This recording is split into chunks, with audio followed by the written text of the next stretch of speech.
সিংহাসনে বসল রাজা, বাজলো কাসর ঘণ্টা। ছটফটে উঠল কেঁপে মন্ত্রী বুড়োর মনটা। বললে রাজা, মন্ত্রী, তোমার জামায় কেন গন্ধ? মন্ত্রী বলেন, এসে শুনেছি গন্ধ তো নয় মন্দ। রাজা বলেন, মন্দ ভালো, দেখুক সুখে বদ্যি। বদ্যি বলেন, আমার নাকি বেজায় হলো সর্দি। রাজা হাঁকেন, বোলাও তবে রামনারায়ণ পাত্র। পাত্র বলে,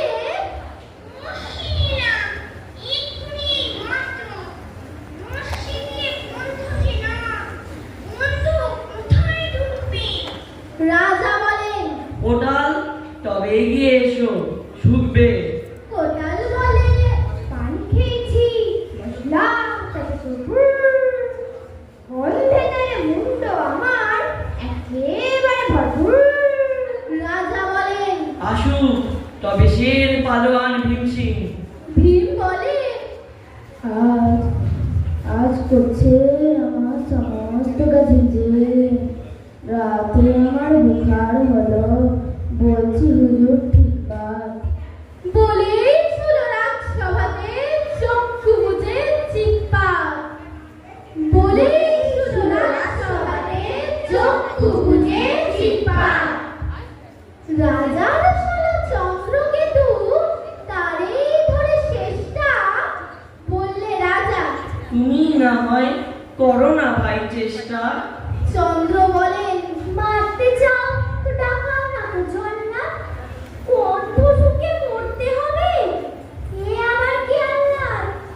ছিল হাজির বৃদ্ধ নাজির, বয়সটি তার 90। ভাবলো মনে, ভয় কেন আর, একদিন তো মরবই।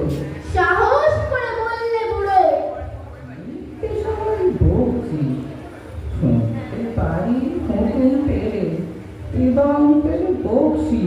রাজা বলেন, 1000 টাকা ইনাম পাবে সদ্য। তাই না শুনে উৎসাহেতে উঠল বুড়ো মত্ত। তাই না শুনে উৎসাহেতে উঠল বুড়ো মত্ত। জামার উপরে নাক ঠেকিয়ে শুকলো কত গন্ধ। রইল অটল দেখল লোকে, বিস্ময়ে